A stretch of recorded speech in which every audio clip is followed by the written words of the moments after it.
Buenas tardes, hermanos. Vamos a empezar en esta tarde con nuestra clase. Ya hemos avanzado algo y terminamos ya el capítulo 3 de Apocalipsis y hoy vamos a empezar con el capítulo 4, que tiene el título de la adoración celestial. Es un capítulo muy interesante, que todo este evento se extiende hasta el capítulo 6 y en adelante. Y es una información muy bonita, muy buena, que para nosotros que estudiamos la palabra del Señor es algo invaluable, es algo muy interesante. Y vamos a entrar en materia de, de este capítulo. Cuando el apóstol Juan estaba en la isla de Patmos recibiendo esta visión de las iglesias que estudiamos en el capítulo 3, al terminarse esta visión, pasa a lo siguiente. Pero en el capítulo 3, en lo anterior de el principio de las visiones, el apóstol Juan está en la isla, en su casa, en su recinto que tenía ahí en la isla, y, y de ahí él es tomado al cielo para recibir la parte que sigue de esta adoración. Recuerden que él estaba en esta isla como exiliado, después de haber sobrevivido la pena de muerte que le habían dado, donde lo pusieron a él de cuerpo completo en una vasija de aceite hirviendo, y al no morir lo exiliaron y lo pusieron en esa isla donde había minas. He buscado tratado de encontrar qué tipo de minas eran las que estaban en esta isla, qué producían, si producían oro, si producían plata, si producían algún otro metal o algo, pero no he podido encontrarla, no he podido encontrar esa información. Si alguien de quien ve estos videos sabe qué producían esas minas de la isla de Patmos y puede dejarnos un comentario ahí, se lo agradecería mucho, porque yo he tratado de encontrar esa información y no la he encontrado. Pero sí sabemos que el apóstol Juan estaba ahí, exiliado y forzado a trabajar en esas minas. De que no eran unas vacaciones en una isla paradisiaca, era un lugar de castigo, un exilio, y forzado a trabajar en esas minas. Y estaba me imagino ya que había terminado sus labores cuando el Señor le empieza a dar la visión de las 7 iglesias, y está físicamente ahí en la isla de Patmos. Y al terminar esta visión de las iglesias, ahora dice que pasa y, y fue puesto en el espíritu y fue llevado al cielo. Fue llevado al cielo, y ahí presenció lo que se desarrolla como esta visión de los siguientes capítulos. Y ahí ve cuando sigue escuchando al Señor, que le dice que ve una puerta abierta.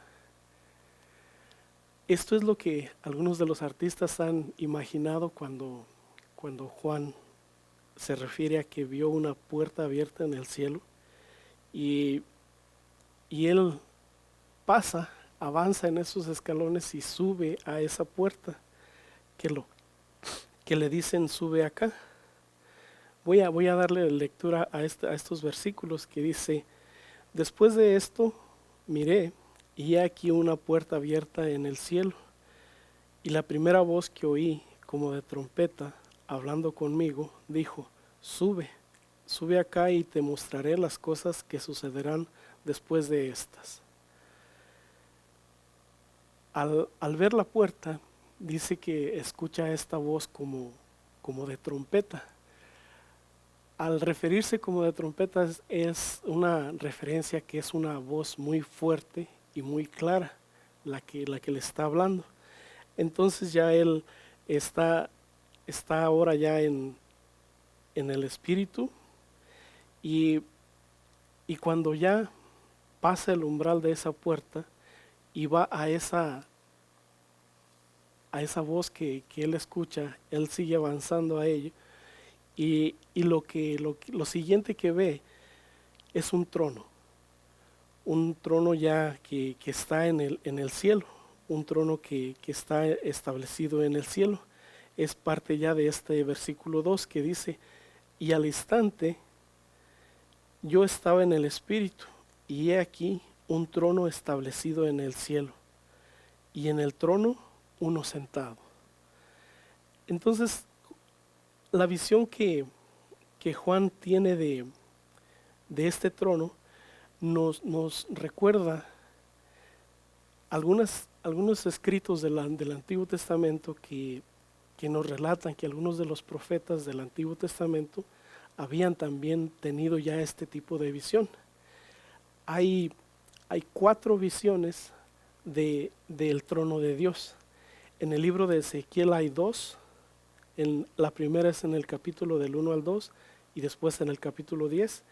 En el libro de Daniel, capítulo 7, y en el libro de Isaías, capítulo 6. En estos libros, en estos capítulos es donde se encuentran estas otras visiones de un trono de Dios, del trono de Dios, como lo está viendo aquí este Juan. Y hay una particularidad muy clara y muy interesante de que Juan lo primero que ve es el trono. Yo trato de imaginar, quiero pensar cómo se sentía Juan en estas visiones, porque recuerden que él era el discípulo que más se apegó al Señor, que más se encariñó con él, porque era uno de los más jóvenes, de los más chicos, y, y tuvo cierta predilección de parte del Señor que era el discípulo amado. Yo me imagino que aparte de él de sentir esta responsabilidad de que está recibiendo estas visiones que han de afectar a toda la humanidad y a todo el mundo, tenía cierto sentimiento de alegría de estar viendo al Señor a quien había querido tanto y que tristemente tuvo que ver morir y que también para gozo de su espíritu lo vio resucitar, lo vio resucitado y ahora lo ve en su trono. Él, yo pienso que ha sido una de las personas que más ha entendido la naturaleza de Jesús como un ser divino, como Dios y como un hombre. Y yo pienso que había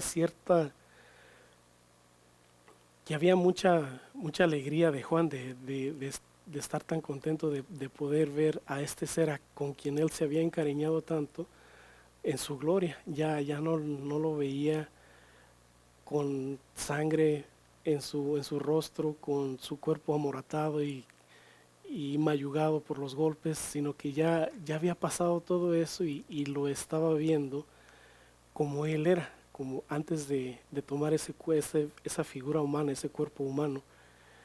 Lo está viendo como él es, como Dios, y darse cuenta de que a este ser es a quien él ha amado tanto. Yo me imagino que su corazón se llenaba de gozo, de emoción, de saber que ese era el ser a quien él quería tanto. Y que viera él un trono es el significado muy especial que tiene de que un trono es un símbolo de gobierno y de poder. Y de saber que Jesús es el que está ahí, confirma la soberanía que Él tiene. Y Él sabe que con lo que está escribiendo, con lo que el Señor le está diciendo que escriba, le va a dar mucho consuelo a los hermanos que como Él han creído en el Señor Jesús. Y especialmente aquellos que como Él habían sufrido tanta persecución y tanto dolor, esto les reafirma que el Señor en el que ellos han creído es el Rey de Reyes y es el Señor todo soberano que Él está viendo. Y esto no es más que una reafirmación, una confirmación de que su fe está puesta en el lugar correcto, en la persona correcta. Y, y de esta forma, el verlo a Él en su majestad y en su trono es señal de que Él está a cargo, de que Él está gobernando y de que las cosas están tal como están porque Él lo permite. Y en esto entra algo de conflicto en nuestra mente, de por qué si el Señor, que dice que nos ama, permite que pasen cosas que a nuestros ojos nos parecen malas o tristes o dolorosas, y, y Él permite que las pasen a quienes le aman. Entonces, en el poco entendimiento que tengo del por qué pasan estas cosas, es que hay una diferencia en causar y permitir. El Señor no es la causa motora de las causas, sino que Él permite que pasen porque en nosotros, al haber puesto su imagen, puso algo que es inviolable para Él, que es el libre albedrío. Y en esto nos vamos a detener un poquitito para entender un poquito más del porqué de las cosas y darnos cuenta de qué es lo que pasa. El Señor, al haber puesto en nosotros el libre albedrío, Él siempre lo va a respetar. Tan así que es que Él, al haberse ofrecido en sacrificio, lo deja solamente puesto a que alguien lo acepte si quiere. Si tú quieres lo puedes rechazar, si tú quieres lo puedes ignorar, pero si tú quieres lo puedes aceptar. Eso es la prerrogativa que te da el que tú tengas libre albedrío, de que tú puedes escuchar la información, evaluarla y decidir qué es lo que quieres hacer, qué acción quieres hacer respecto a esa información que tienes. Si tú has escuchado que Jesús es el Hijo de Dios y que Él se ha sacrificado para que tú no tengas que ser sacrificado, castigado, y te da ese regalo como una gracia, es tu decisión si quieres aceptarlo o si quieres rechazarlo o si quieres ignorarlo completamente. Entonces el libre albedrío y la voluntad permisiva de Dios juegan mucho en esto que como nosotros humanos tenemos que sufrir. Porque al hacer esto, el Señor quiere que estemos conscientes de la decisión que estamos tomando, si le estamos aceptando o si le estamos rechazando.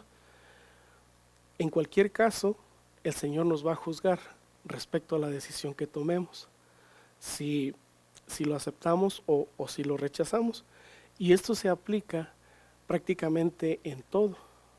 Parte de la imagen que Él nos ha dado es que nosotros como seres humanos tenemos ese sentido de moralidad, tenemos ese sentido que nos da a nosotros lo que es el discernimiento del bien y el mal, si queremos hacer el bien o queremos hacer el mal, si queremos nosotros tomar una reacción ante cualquier situación que tengamos, pero sí que estemos conscientes de que sobre eso el Señor nos va a juzgar. Hay un ejemplo bien claro en el libro de los Hechos, y esto tiene que ver con un personaje muy sonado en en el Nuevo Testamento. Cuando el apóstol Pablo se vio prisionero por el Imperio Romano, él presentó una defensa ante un rey que se llamaba Herodes Agripa. Herodes Agripa II. Él presentó su defensa ante él y él lo halló que lo que había hecho no era digno de cárcel ni digno de ningún castigo. Y le dijo, después de haberlo escuchado, este hombre no ha hecho nada, pero como apeló a César tiene que continuar el juicio y lo tienen que escuchar en Roma. Pero algo que quisiera mencionarles antes de todo esto es que cuando escuchó toda la defensa de Pablo, este rey Agripa le dijo a Pablo, el relato se encuentra en Hechos 26, el versículo 28. Entonces Agripa le dijo a Pablo, por poco me persuades a ser cristiano. La historia que tiene este texto, este versículo que acabamos de leer, es que este Herodes Agripa es uno de los abuelo, es un bisnieto de Herodes el Grande. Herodes el Grande, el que quiso dar muerte al Señor Jesús cuando infante, que mandó matar a los bebés que habían nacido en ese tiempo en el que el Señor Jesús nació.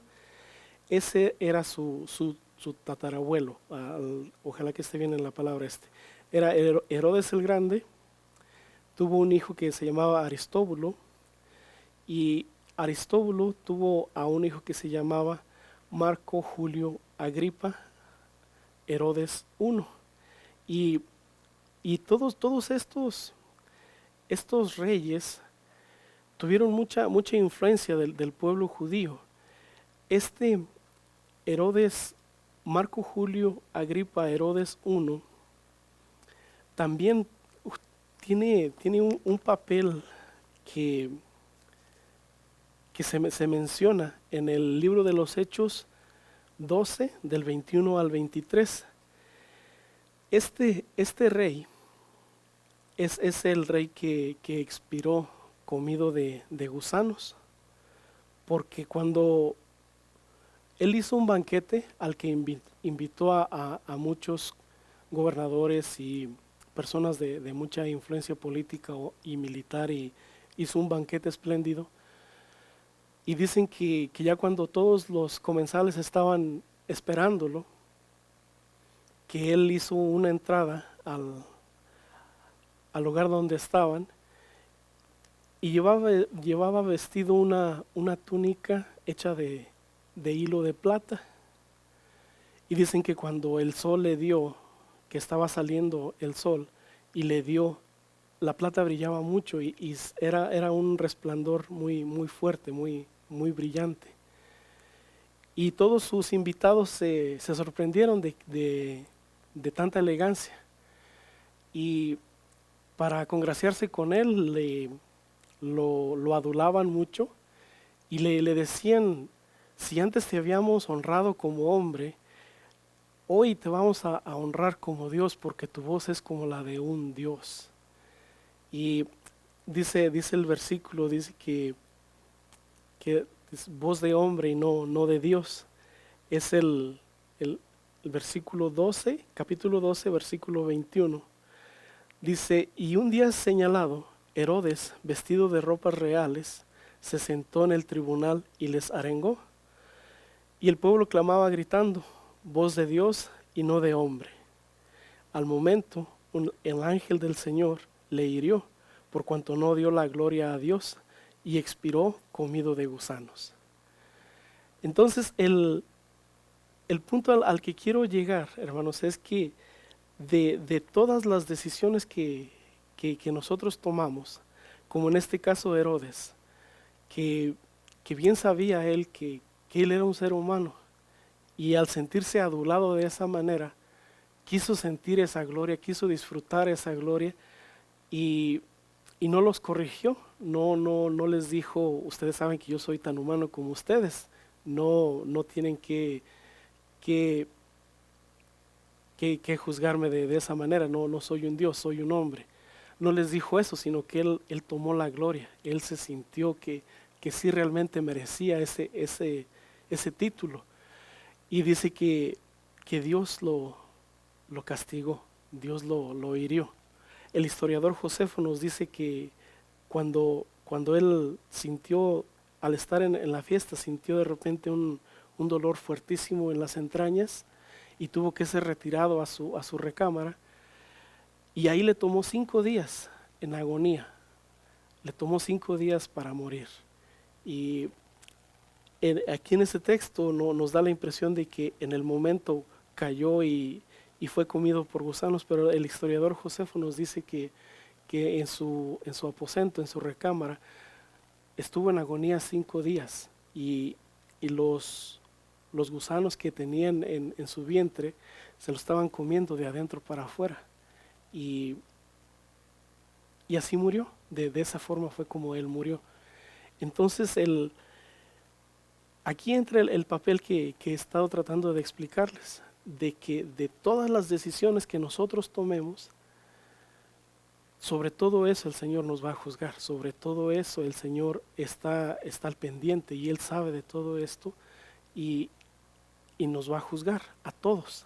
Después, muy adelante en los capítulos de Apocalipsis, cuando es el juicio ante el trono blanco, el juicio del Señor, dice que Él va a juzgar a grandes y pequeños. Esta expresión de grandes y pequeños es de que puede ser un presidente, un rey o el nombre de más influencia en el mundo, o puede ser un jornalero como yo que se gana la vida trabajando, haciendo paredes, y todos vamos a estar delante del Señor.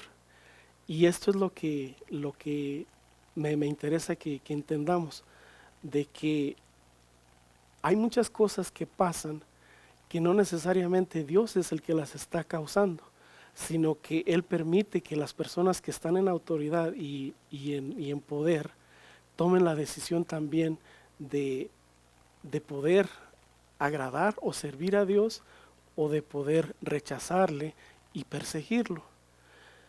Cuando el apóstol Pablo estaba haciendo su defensa ante Agripa, él le dijo: pues tú, Agripa, sabes, pues el rey sabe estas cosas, delante de quien también hablo con toda confianza, porque no pienso que ignora nada de esto, pues no se ha hecho esto en algún rincón.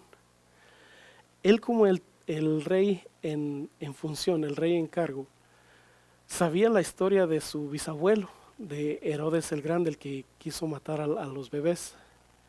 Sabía la historia de su abuelo, de Herodes Herodes I, que murió comido por gusanos. Y en este caso él tiene la facultad también de hacer algo por el Señor.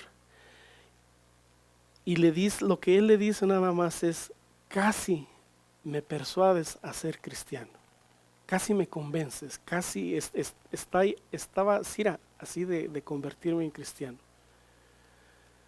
Y el apóstol Pablo le dice: quisiera Dios que por poco o por mucho, no solamente tú, sino también todos los que hoy me oyen, fueseis hechos tales cual yo soy, excepto estas cadenas.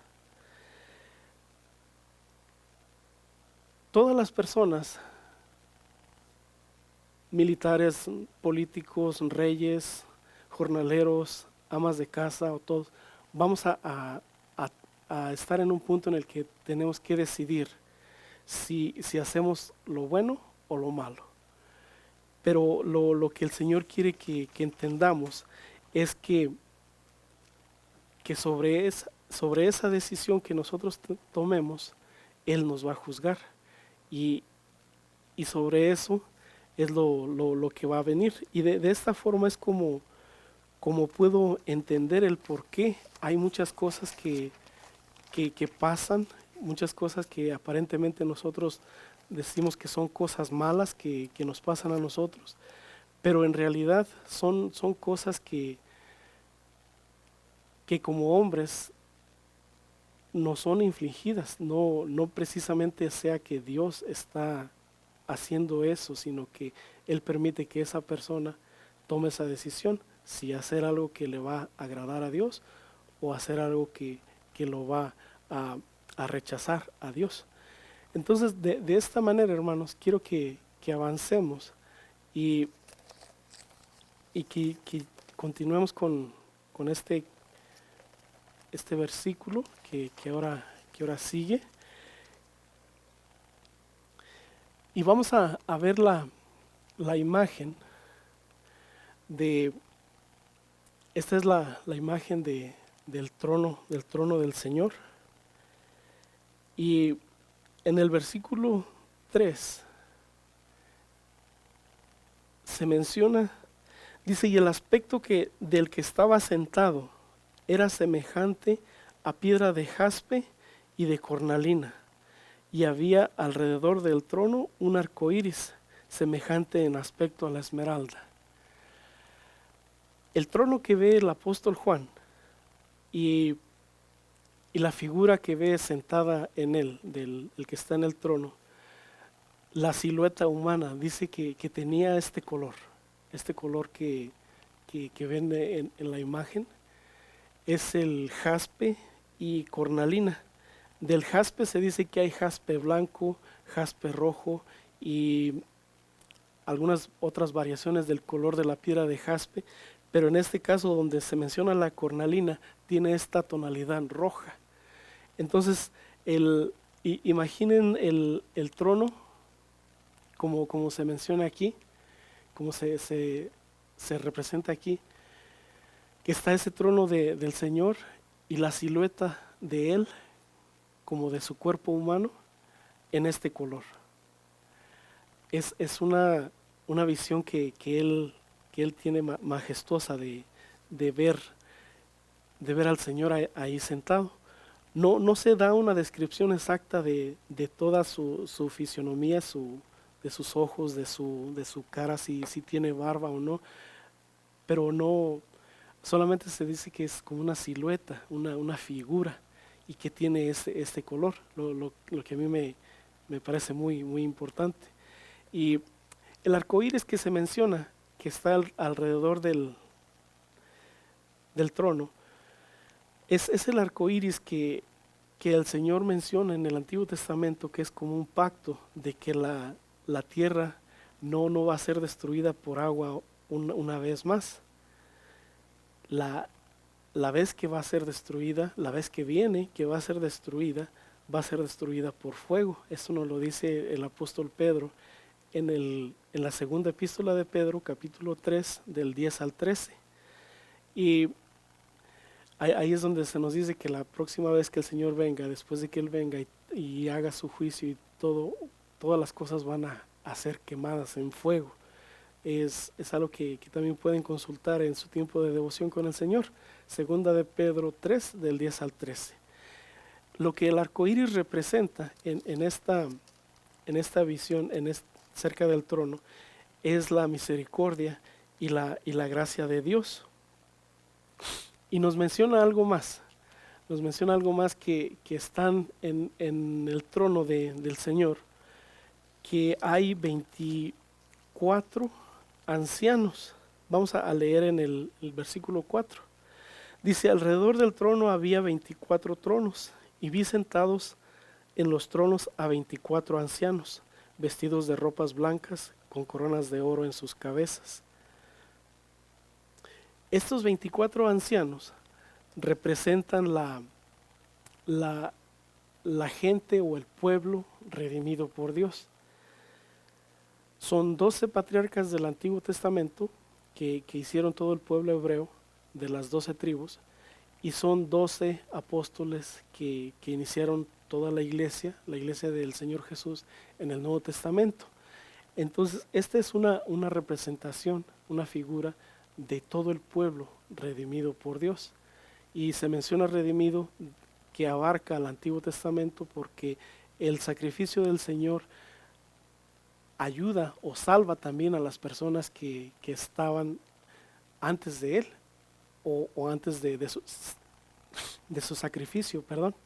Hay algo bien interesante que quisiera mencionar brevemente, es de cuando el Señor Jesucristo muere y es enterrado, es puesto en su tumba. El Espíritu del Señor dice que bajó al Hades, al lugar de los muertos, donde se supone que van todas las personas que mueren. Y ahí es donde él libró esta batalla con Satanás, con la muerte, y él resucita. Pero dice que cuando resucita, también resucitaron más personas. Dice que eran personas justas, personas piadosas, que habían creído en la justicia de Dios, en la redención de Dios que él anunciaba. Y dice que cuando el Señor Jesús resucita, también resucitan algunos de ellos que van a la ciudad y que son vistos y conocidos por muchos y que dan testimonio de que el Señor los ha resucitado. Este relato está en Mateo 27, el versículo 52 y 53, para que lo puedan consultar también y estudiarlo. Avanzamos al capítulo 5. Dice, y del trono salían relámpagos y truenos y voces, y delante del trono ardían 7 lámparas de fuego, las cuales son los 7 espíritus de Dios. Estos 7 espíritus de Dios son una explicación o una referencia a lo que es toda la plenitud del Espíritu Santo, toda la plenitud de su deidad en ese aspecto. Los truenos y relámpagos nos recuerdan la visión que tuvo Moisés cuando Dios le habla en el monte Sinaí, donde al acercarse esa nube que cubrió la cumbre del monte, había truenos y había rayos y la nube cubría toda la cumbre del monte donde estaba con Moisés. Y esto nos hablan solamente como los truenos son como pregoneros delante del Señor, como heraldos del Señor que van anunciando su llegada, porque el Señor es un ser majestuoso y poderoso, y solo algo así tan poderoso como un relámpago y un trueno podrían aquí podrían, disculpen hermanos, me trabé, podrían representar o presentar a alguien así tan majestuoso. Y eso es lo que significan estos relámpagos y truenos. En el versículo 6 ya avanzando, dice que hay un mar de vidrio, junto al trono. Y esta es una imagen, un dibujo que nos ayuda a visualizar un poco cómo el trono del Señor tiene ese mar delante de él, pero un mar de cristal. Es esa calma y esa tranquilidad que refleja ese mar como de vidrio, es la tranquilidad que se puede esperar de un rey poderoso, de un rey justo, donde las cosas en su reino están todo controlado y todo bajo orden, que es lo que representa este mar de vidrio. Y dice que delante de él, de ese trono, se encuentran 4 seres vivientes. Estos seres vivientes se parecen mucho a los seres vivientes que se vieron en las visiones anteriores que les mencioné de Ezequiel, Daniel e Isaías. Vamos a leer este versículo 7 ya. Dice: el primer ser viviente era semejante a un león, el segundo era semejante a un becerro, y el tercero tenía rostro como de hombre, y el cuarto era semejante a una águila volando. Entender esta visión del apóstol Juan tiene muchos retos para nuestra mente humana, forma de pensar y nuestra forma de cómo visualizamos las cosas, Él está viendo a seres que el Señor ha creado, seres que como los demás ángeles son seres espirituales y no son materiales como nosotros. Pero Él está tratando de entender la figura y las formas de estos seres que creemos que son querubines, los que están delante del trono del Señor sirviéndole. Y estas, algunos comentaristas dicen, es que estas características son características dadas como que ellos tienen como seres espirituales, como, y que tienen como esta representación, como esta imagen. El, hay algunos versículos que nos, que nos ayudan a entender de esta imagen. Cuando menciona que era semejante a un león, es una característica que dice que los ángeles o estos seres tienen esa fuerza como de león, que tienen la inteligencia y las emociones como de un hombre, que tienen la velocidad de una águila al volar y que tienen la capacidad de servir tanto a Dios como al hombre, los querubines que sirven a Dios y los ángeles que sirven al hombre, como, como, una, como un buey, como una bestia de carga, que son siempre fieles en el servicio, siempre sujetos al servicio y que toda su fuerza la emplean en ello. El, es una imagen muy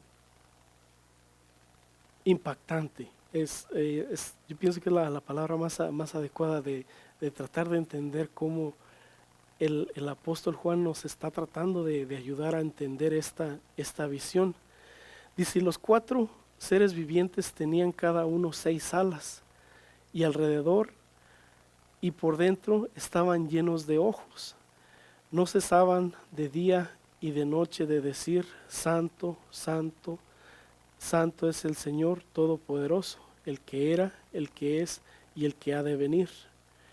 Y siempre que aquellos seres vivientes dan gloria y honra y acción de gracia al que está sentado en el trono, al que vive por los siglos de los siglos, los 24 ancianos se postran delante de él, del que está sentado en el trono, y adoran al que vive por los siglos de los siglos, y echan sus coronas delante del trono diciendo, Señor, digno eres de recibir la gloria, la honra y el poder, porque tú creaste todas las cosas y por tu voluntad existen y fueron creadas. Entonces lo que podemos entender de estos versículos es que hay querubines, hay seres espirituales que sirven al Señor en ese trono, en donde Él está, y que estos ancianos que representan la iglesia, que representan al pueblo redimido de Dios, están ahí y que están adorándole, están honrándole, porque el Señor es muy explicativo. El versículo 11 dice, porque Él es el único digno de recibir la gloria y la honra y el poder, porque Él ha creado todas las cosas y todo por Él subsiste. Hay una de las cosas que a mí me fascina entender cómo todo lo creado en este mundo está acomodado para que nos sirva a nosotros. La altura en la que vivimos, que nuestra vida se desarrolla muy bien a nivel del mar, a presiones abajo del mar, no muy bien porque la presión nos mata. A alturas muy altas del nivel del mar tampoco podemos vivir porque el oxígeno es menos. Y todas estas cosas, el Señor la subsiste, la sostiene, porque es lo que nos ayuda a nosotros a vivir, porque es lo que el Señor ha hecho para que nosotros lo disfrutemos como su pueblo. Y y al momento de que Él venga por nosotros y que podamos ya estar en ese nuevo plano ya con Él de forma espiritual, es, es algo verdaderamente indescriptible de cómo podemos entender y visualizar lo que Él tiene preparado para nosotros. Entonces, hermanos, vamos a terminar aquí ya en este versículo y vamos a avanzar con la siguiente parte de esta visión que continúa en el capítulo 5 y en el capítulo 6. Muchas gracias por su atención y por su tiempo y nos vemos en la próxima semana. Que Dios les bendiga, hermanos.